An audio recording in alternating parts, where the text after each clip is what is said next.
හොඳයි. අපි මේ ලෙසන් එක කරන්න බලාපොරොත්තු වෙන්නේ software designing ගැන කතා කරන්න මේ semester 3 software engineering වල එන fourth chapter එක. මේක ගැන තමයි මේ වීඩියෝ එකේදී කතා කරන්න බලාපොරොත්තු වෙන්නේ. විතර ගත්තොත් learning objectives තියෙනවා, software designing issues concepts ගැන කතා කරන්න තියෙන්නේ අපිට. ඒ වගේම different approaches ගැන කතා කරන්න තියෙනවා software designing වල තියෙන. ඊට පස්සේ විතර තියෙනවා suitable designing approaches select කරන්න, identify කරන්න, ඒවල problem solve කරන්න. ඒක තමයි main concept එක. අපි දන්නවා ඇත්තටම මේ තියෙන කොටසෙන් තමයි learning objectives මේක තමයි අපේ scope එක මේ lesson එක කරගෙන යනකොට. එතකොට scope එක ඇතුලේ තමයි අපි අද වීඩියෝ එක කරන්න හදන්නේ. එතකොට detail syllabus එක ගත්තොත් designing concepts විදියට අපි මෙතන කතා කරනවා. abstraction කියන්නේ මොනවද?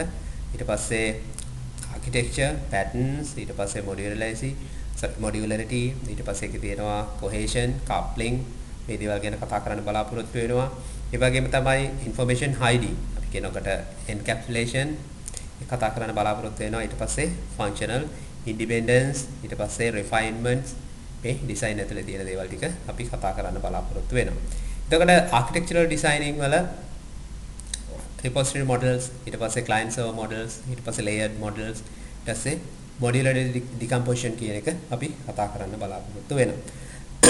එතකොට මේ fourth chapter එකේ third point එකේ අපි කතා කරන්නේ procedural designing using structured methods ඒ ටික කතා කරන්නේ.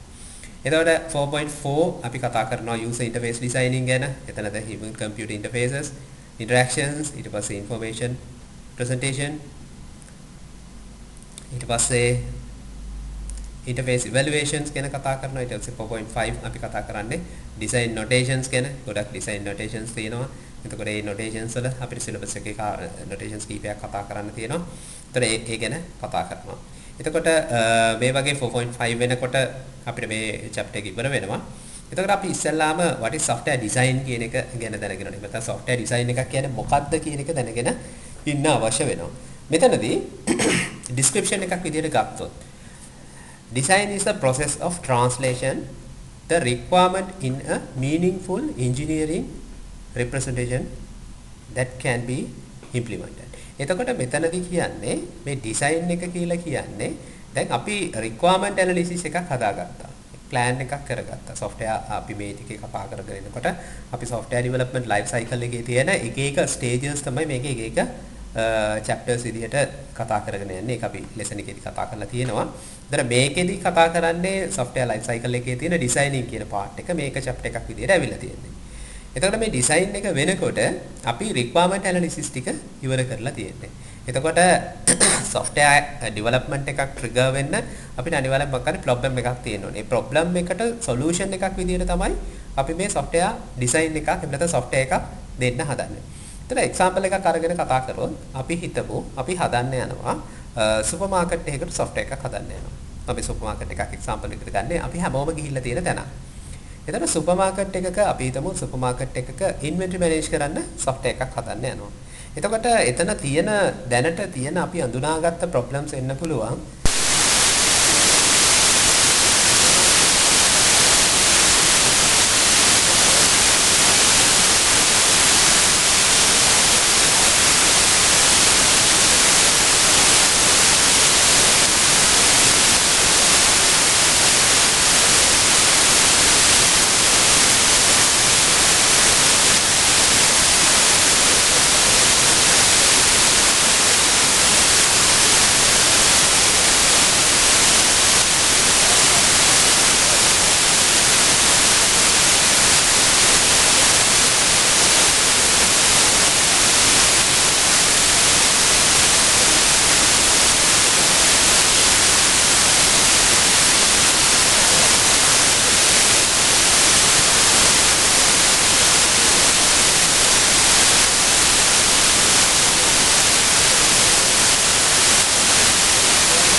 software එකක් ඩිසයින් කරන්න වෙන්නේ කියලා.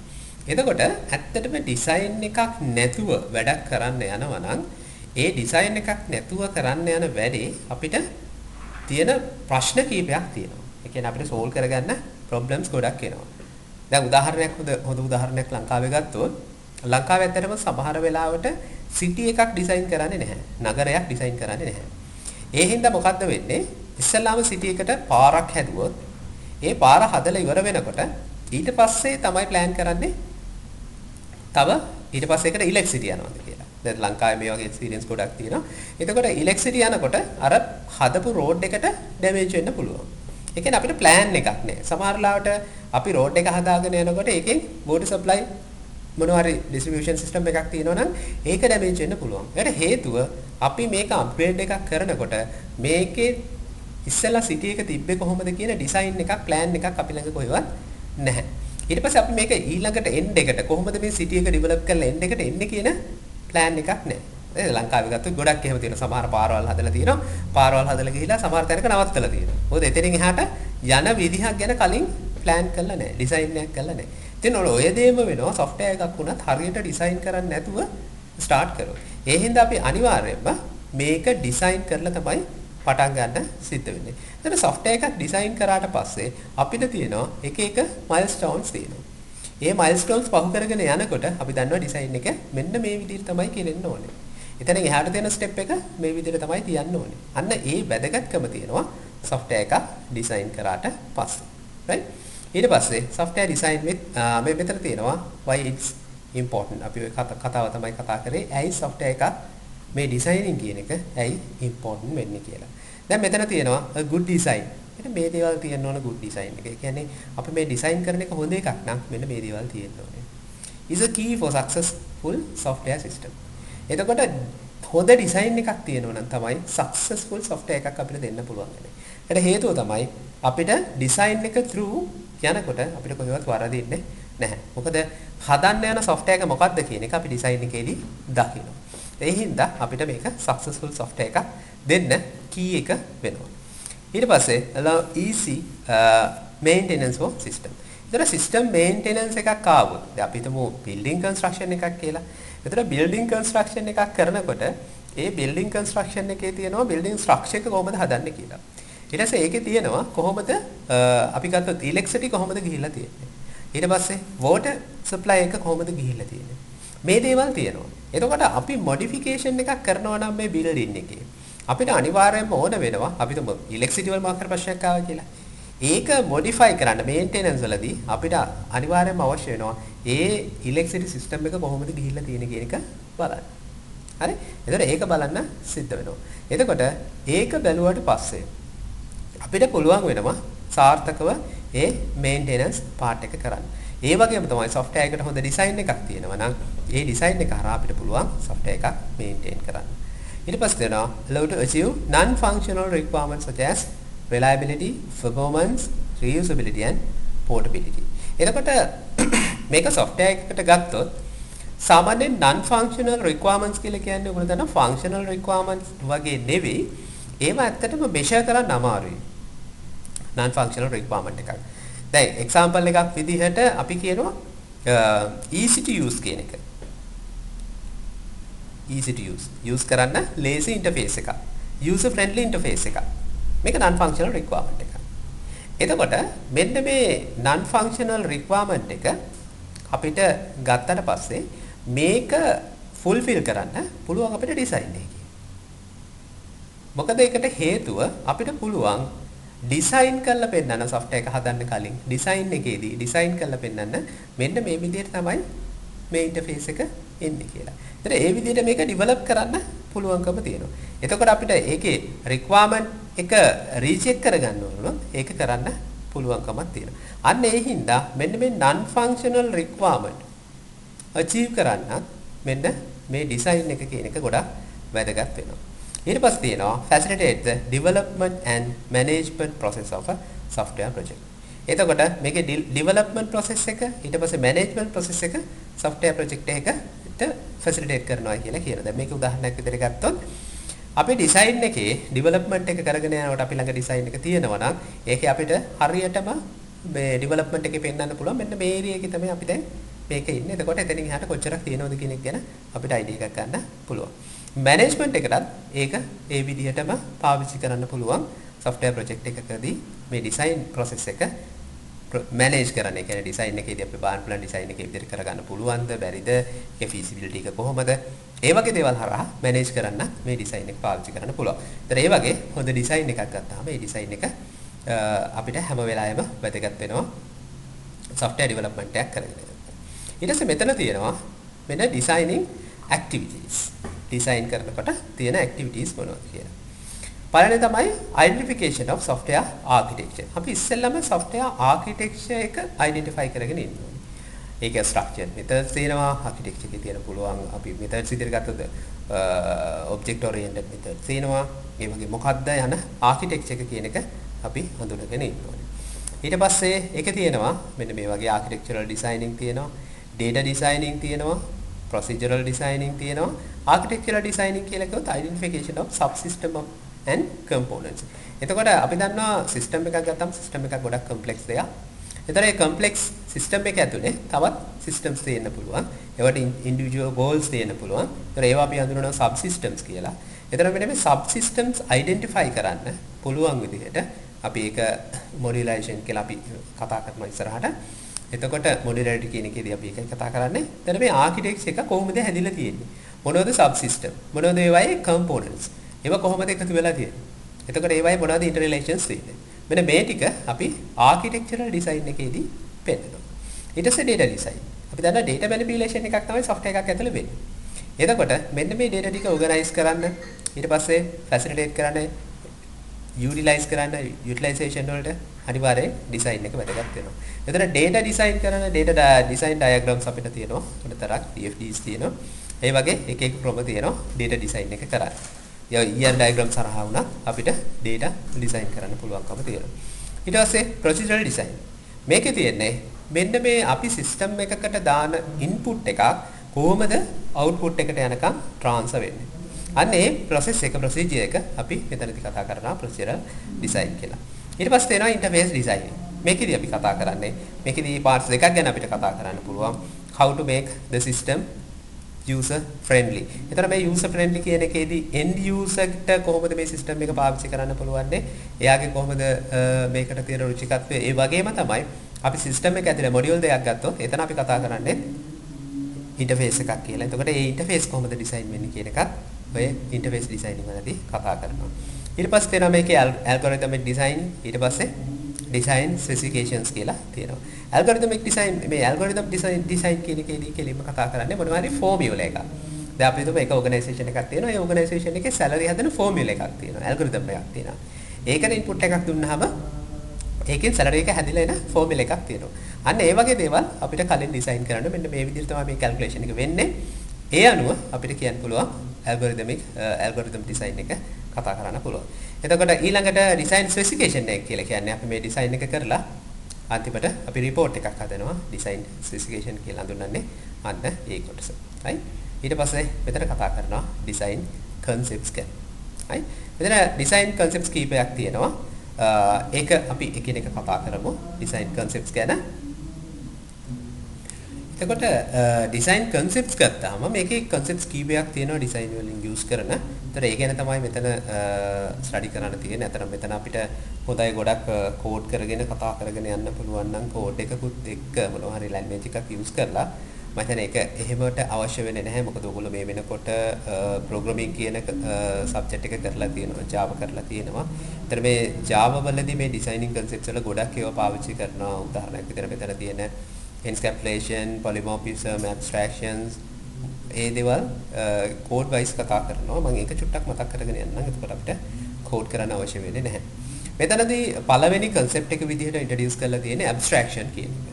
එතන මේ abstractions වලදී කරන්නේ මොකක්ද? top level එකේද අපේ objective එක fulfill වෙන top level එකේ ඉඳලා එතනින් පල්ලෙහාට තියෙන levels මොනවද කියලා identify කරගෙන යනවා. මේක කැඩෙන ඊළඟ levels මොනවද කියන එක identify කරගෙන ගිහිල්ලා අන්න ඒ levels වල තියෙන දේවල් design කරගෙන එනවා. ඒක එක concept එකක්. දැන් උදාහරණයක් විදිහට ගත්තොත්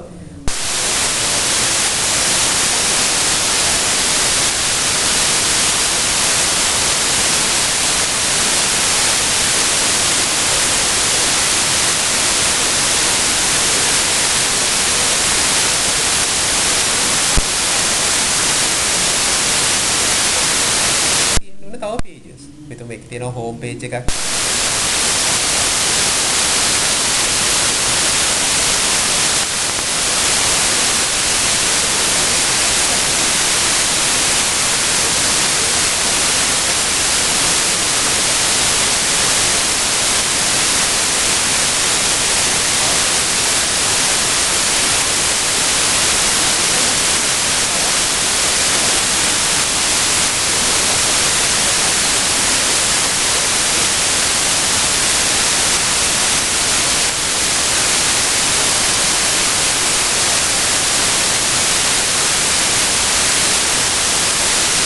Regard to irrelevant low level details. ඒ කියන්නේ relevant දේවල් විතරයි අපි මෙතනදී කතා කරන්නේ. සමහර ලාවට ඒකේ abstraction එකේදී කඩාගෙන ගිහිල්ලා දැන් මේක ලොකු system එකක් නම් සමහර ලාවට ඒකේ lowest levels වලට එනකොට ඒක සමහරට in detail අවශ්‍ය නැති වෙන්න පුළුවන් lower levels වල. එතනට එනකම් අපිට abstract කරගෙන system එක design කරන එක තමයි අපි abstraction කියලා කතා කරන්නේ. ඊළඟට තියෙනවා step wise refinement and partition. මේකෙදි කතා කරන්නේ මේකේ දැන් අපි මේකත් අපි ගත්තොත් total system එකක් ගත්තොත් ඒකේ step by step කොහොමද මේක යන්නේ. එතකොට ඒ විදිහට plan කරොත් කොහොමද එන්නේ. දැන් මෙතන තියෙනවා increasing level of details by allocating functionality to model. දැන් ඒක low level එකකින් ඉඳලා පටන් ගන්නවා. පළවෙනි step එක. ඊට පස්සේ මොනවද මේකට අපිට කරන්න පුළුවන්. ඊට පස්සේ තවත් මොනවද details එකතු කරන්න පුළුවන්. මේ විදිහට level එකෙන් level එකට abstraction එකේ අනිත් පැත්ත මෙතන යන level එකෙන් level එකට කොහොමද මේක develop කරන්න කියන එක තමයි design concept එකක් විදියට step wise refinement ඇතුලේ කතා කරන්නේ. ඊට පස්සේ තියෙනවා modularity. මෙතනදී කතා කරන්නේ module wise කොහොමද software එක design කරන්න කියලා. දැන් සමහර softwares තියෙනවා ඒක modules වලට break down කරන්න බෑ. ඒක තනි module එකක් විදියට එන්නේ.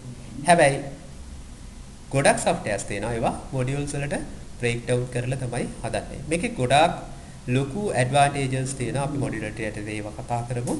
එතකොට මේකක් ඇයි අපි modules වලට කඩාගන්නේ? එතකොට modules වලට කඩා ගන්නකොට කොහොමද ඒකේ අපි කියනවා cohesions and couplings ඒ කියන්නේ modules දෙකක් අතර තියෙන සම්බන්ධතාවය කොහොමද තියෙන්න ඕනේ? එහෙම නැත්නම් module එකක internal components අතර කොහොම relation එකක්ද තියෙන්න ඕනේ?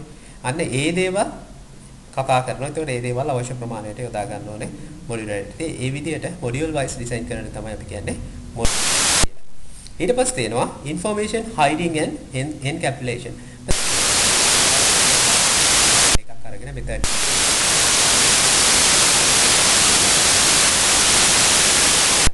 දැන් මේක මම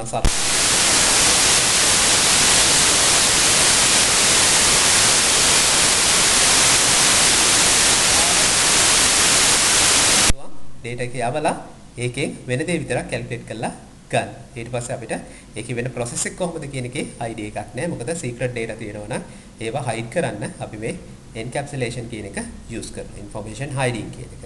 හරි. එතකොට මේක මම හිතන්නේ මේක ගොඩක් ප්‍රැක්ටිකල්ව කරලා ඇති. එහෙනම් මම මේ කියන වැඩි කතා කරන්නේ නැහැ. ඊට පස්සේ තියෙන polymorphism. ඒතර මේ polymorphism වල අපි කතා කරනවා මේ කොහොමද component එකක් හදුවා module එකක් හදුවාට පස්සේ component එකක් හදුවාට පස්සේ කොහොමද මේකේ තියෙන්න ඕන ඒ කියන්නේ flexibility එක කොහොමද මේක අනිත් modules වලට use කරන්නේ නැත්නම් අනිත් තැන් වලදී use කරන්න පුළුවන් තියෙන flexibility එක තමයි අපි කතා කරන්නේ polymorphism වලදී. එතකොට මෙන්න මේවා concepts විදියට අපි කතා කරනවා මේ designing concepts යටතේ. ඊට පස්සේ මෙතන ලොකු විස්තරයක් දීලා තියෙනවා abstractions මොකක්ද abstraction කියන්නේ කියලා. දැන් මේකේ අපි කතා කරන මෙතන generalize without regard to the relevant level. ඒ කියන්නේ මේක generalize කරගෙන එනවා. අපිට අවශ්‍ය level එකට එනකම් විතරක් අපි generalize කරගෙන එනවා. එතකොට ඒක තමයි abstractions කියලා කියන්නේ. එතකොට මෙතන කියනවා development without being held up in low level implementation. ඊට පස්සේ මෙතන මේක ඇත්තටම අපිට high level එකෙන් පටන්ගෙන low level එකට තමයි මේක හදාගෙන අපිට එන්න තියෙන්නේ. ඊට පස්සේ මේකේ forms දෙකක් ගැන කතා කරනවා. procedural abstraction, data abstraction කියන. right? එතකොට මෙන්න මෙතන example එකක් කියලා තියෙනවා. චුට්ටක් මේක ඔයගොල්ලෝ කියව ගන්න. මේකටම අදාළ case study එකක්. මොකද අපිට ඕගොල්ලන්ට SC එකේදී case study එකක් තියෙනවා. case study එකෙන් questions අහන වෙලාවක් තියෙනවා. අපි ඒක අවසන් වෙනකොට කතා කරමු video tutorial එක හරහා question එකක් අරගෙන අපි කතා කරමු කොහොමද ඒකට answers දෙන්නේ කියලා. දැනට ඔයගොල්ලෝ මෙන්න මේ abstractions වල තියෙන මේ examples ටික චුට්ටක් කියව ගන්න. මේ තියෙන scenarios ටික කියව ගන්න. දැන් මෙතන දීලා තියෙනවා data abstraction එක. Wait. Do the draft.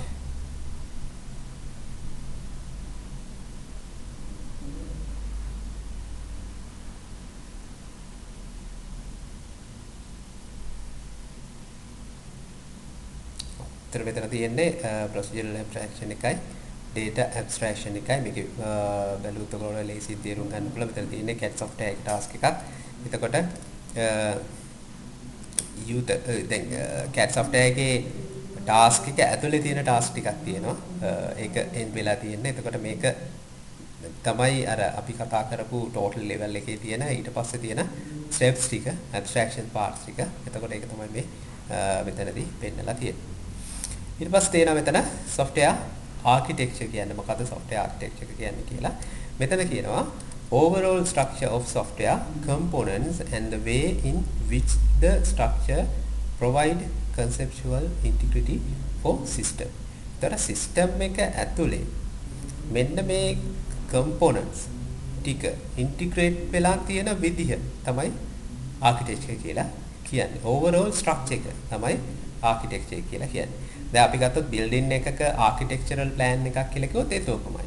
A building කියන system එක ඇතුලේ කොහොමද මේ building එකේ rooms වෙන්නේ කොහොමද? ඊට පස්සේ ඒ room categorize වෙන්නේ කොහොමද? open areas කොහොමද? verandas කොහොමද? ඒ වගේ මෙන්න මේකේ software එකේ තියෙන overall structure එක තමයි අපි කතා කරන්නේ. මේ components වල තියෙන overall structure එක තමයි කතා කරන්නේ software architecture එක විදිහට. right? right. ඊට පස්සේ අපිට කතා කරන්න තියෙනවා designing patterns මොනවද කියලා. right? ඒ කියන්නේ designing patterns කියලා කියන්නේ අපිට design එකක් කරනකොට ඒ design එක එක එක විදිහට කරන්න පුළුවන්. ඒක එක pattern එකකින් කරන්න පුළුවන්. ඒ කියන්නේ සමහර වෙලාවට එක software එකකට හරියන design pattern එක තවත් එකකට හරියන්නේ නැති වෙන්න පුළුවන්. ඒතකොට අන්න ඒ වගේ එක එක patterns අපිට use කරන්න පුළුවන්. ඒතකොට මේ patterns use කරද්දී අපිට මේ development එකට අදාළව software අපිට තියෙන pros and cons තියෙනවා. ඒ කියන්නේ අපිට වාසි සහ අවාසි තියෙනවා. right? එතකොට ඒක තමයි මෙතනදී කතා කරන්නේ design patterns වලදී. අපි එක එක pattern එක අරගෙන කතා කරමු. එතකොට අපිට මේක කතා කරන්න පුළුවන්. දැන් මෙතන කතා කරලා තියෙනවා modularity කියලා. ඒ කියන්නේ software එකක් modules වලට separate කරන එක. right? separate කරන. කියන්නේ එක modules වලට separate කරලා ඒක develop කරන්න පුළුවන්. ඒක තමයි අපි modularity කියලා කියන්නේ. එතකොට modularity එකෙන් ඒ කියන්නේ අපි software එකක් huge software එකක් modules වලට break down කරාට පස්සේ අපිට එන පළවෙනිම advantage එක තමයි මේකේ තියෙන complexity එක අඩු වෙනවා. complexity. එතකොට දැන් මේ complexity measure කරන විදිය මේ තියෙන්නේ. මේ විදිහට අපිට complexity එක measure කරන්න පුළුවන්. ඇත්තටම complex system එකක් නම් අපි ඒක modules වලට කැඩුවොත් අපිට ඒක develop කරන්න ගොඩක් ලේසි. සහ හැම දෙයකටම මේකේ පහසුවක් තියෙනවා. ඒක තමයි modularity කියලා අපි කතා කරන්නේ. එතකොට modularity ගත්තාම මේ තියෙන්නේ modularity වල අපිට තියෙන advantages මොනවද? facilitate කියනවා. the development process, ඊට පස්සේ maintenance process, project management process, reusability. දැන් මෙතන ගත්තොත් development process එක. development process එකට කොහොමද modularity facilitate කරන්නේ කියලා කිව්වොත් දැන් හිතන්න අපිට software එකක් develop කරන්න තියෙනකොට ඒ develop කරන software එක අපිට parallelly කරන්න පුළුවන් නම් modules. එතකොට දැන් මම මේක පුංචි example එකක් ගත්තොත් දැන් අපිට සමහර works තියෙනවා සමහර දෙයක් කරනකොට අපිට ඒකේ තියෙන සමහර works තියෙනවා ඒ works අපිට parallelly කරන්න පුළුවන්. සමහර ඒවා තියෙනවා parallelly කරන්න බෑ. දැන් example එකක් විදිහට අපි හිතමු building construction එකක් යනවා. මේ building construction එකක් යනකොට අපි හිතමු දැන් අපිට පුළුවන්කම තියෙනවා දැන් building එකේ ඇතුලේ තියෙනවා අපිට කරන්න පුළුවන් painting තියෙනවා. painting තියෙනවා. ඊට පස්සේ අපි හිතමු මේ painting එක අපිට යන්න පුළුවන් තවත් දෙයක් තියෙනවායි කියලා. මොකද්ද? අපි හිතමු floor painting හරි floor එක finish කරන එකක් හරි. එතකොට මේ දෙක අපිට ප්‍රශ්නයක් නැත්තම්, ඒ කියන්නේ paint එක කරලා floor එක කළත් එකයි, floor එක කරලා paint එක කළත් එකයි කියන එක ප්‍රශ්නයක් නැත්තම් එහෙම වෙලාවට අපිට මේ දෙක පැරලලි කරන්න පුළුවන්. එක රූම් එකක එහෙම නැත්නම් එක සයිට් ඒරියා එකක අපි එක ටීම් එකක් දාලා ෆ්ලෝ එක කරන ගමන් තවත් එකක පේන්ට් එක කරගෙන ඉන්න පුළුවන්. එතකොට මෙන්න මේ වගේ ඩෙවලොප්මන්ට් process එකේදී parallel activities identify කරන්න පුළුවන් සහ ඒ parallelly මේ modules කරන්න පුළුවන්. මේ module කළොත් තමයි ඒක මේ විදිහට අපිට කරන්න පුළුවන්. parallel module එක develop කරන්න පුළුවන්. දැන් මේකේ software අපි හිතමු software development වලට ආවොත් අපි හිතමු එක module එකක් තියෙනවා. ඒ module එකක් අපි හිතමු user interface එක තියෙනවා. ඊට පස්සේ user interface එකත් එක්කම database එකක් design කරන්න පුළුවන්. එතකොට එක තැනක අපි user interface එක design කරන ගමන් ඊට පස්සේ තවත් තැනක ඒ වෙලාවෙම database එකක් design වෙනවා. ඊට පස්සේ තමයි මේ දෙක integrate වෙන්නේ. ඒතර මේක modules දෙකක් නම් අපිට module දෙක individually මේක කරන්න පුළුවන්කම තියෙනවා. ඒතර ඒක තමයි modularity වල facilitate කරනවා කියලා කියන්නේ. මොකද්ද මේ development process එකට. ඊළඟට maintenance වලට. අපි හිතමු මොකක් හරි හේතුවක් හින්දා අපිට software එකක එක part එකක් අපි හිතමු software එකේ login කියන part එක එක module එකක්. ඒ login කියන part එක වෙනස් කරන්න ඕන. එහෙම නැත්නම් ඒක මොකක් හරි error එකක් ආවා. එතකොට අපිට ඒ login කියන part එක අයින් කරලා ඒක develop කරන්න පුළුවන්. දැන් හිතමු අපි මොකක් හරි system එකක් හදලා ඒකේ report generate කරන එක විතරක් අපිට කරන්න බෑ. දැන් අපි හිතමු අපිට තියෙනවා අපි ගත්තොත් POS system එකක් point of sale එක අපිට bill issue කරන්න බෑ. මේ module එක වැඩ කරන්නේ නැහැ. bill issue කරන්න බෑ. හැබැයි අපිට bill කරන්න පුළුවන්. bill print වෙන්නේ නැති එක විතරයි තියෙන්නේ. නේද? ඔයගොල්ලෝ දැකලා සමහර ලාවට මේ ATM machine එකට ගියාම කියනවා මේකේ bill එක print වෙන්නේ නැහැ. ඔයා මේකත් එක්ක ඉස්සරහට ගණන් කරන්න කැමතිද කියලා. නේ? එතකොට සමහර අවස්ථාවලදී අපිට bill එක කියන එක most important නොවෙන්න පුළුවන්. එහෙම වෙලාවට අපිට පුළුවන්කම තියෙනවා අන්නේ module එක develop කරන්න. එහෙම නැත්නම් ඒක එතනින් disconnect කරලා අපිට software එක අරගෙන යන්න පුළුවන්. එතන maintain කරනකොට ඒක විතරක් වෙනස් කරන ගමන් අනිත් වැඩ ටිකේ විදිහට යන්න පුළුවන්. එතකොට modularity එහෙම තමයි module wise එක තිබුණොත් විතරයි කරන්න වෙන්නේ. මේක whole process එක මේකකට තියෙනවා නම් අපිට ඕක කරන්න වෙන්නේ නැහැ. එතකොට මේක ගොඩාක් වැදගත් වෙනවා ඔයගොල්ලෝ software project එක කරද්දී. project එකේදී ඇත්තටම මේ modularity කියන එක ඔයගොල්ලෝ ගොඩක් use කරයි. එතකොට මේකෙම තියෙනවා project management process එකට මේක use කරන්න පුළුවන් කියන එක. ඒ කියන්නේ project management වල scheduling ඊට පස්සේ planning ඒ දේවල් හැමදේම කරන්න පුළුවන් module wise තියෙනවා නම් අපිට ඒකේ ගොඩක් පහසුකම් තියෙනවා. එතකොට දැන් module කරනවත් එක්ක අපිට ඊළඟට එන එක තමයි reusability කියන එක. ඒ කියන්නේ එක module එකක් අපි හදලා තියාගත්තොත් එහෙම නැත්නම් module wise මේක හැදුවොත් ඊළඟට අපිට මෙන්න මේ modules ටික එකතු කරලා ඊළඟ software එක හදන්න පුළුවන්. දැන් උදාහරණයක් විදිහට අපි හිතමු login එකක් හදනවා. login screen එකක් හදනවා. එතකොට මේ login එක හැදුවට පස්සේ ඊළඟ software එකටත් අපිට login එක ඒ විදිහටම යන්නේ අපිට පුළුවන් මේ login කියන module එක ඊළඟ software එකට use කරන්න. එතකොට අපිට මේ module එක එහෙම use කරන හින්දා අපිට ඒකට cost එකක් යන්නේ නැහැ. development cost එකක් යන්නේ. අන්න ඒ වගේ දේවල් අපිට achieve කරන්න පුළුවන් මෙන්න මේ තියෙන modularity කියන concept එක හරහා. ඊට පස්සේ තියෙනවා මෙන්න මෙතන තවත් වැදගත් chart එකක් තියෙනවා. මේක කතා කරන්නේ how many modules.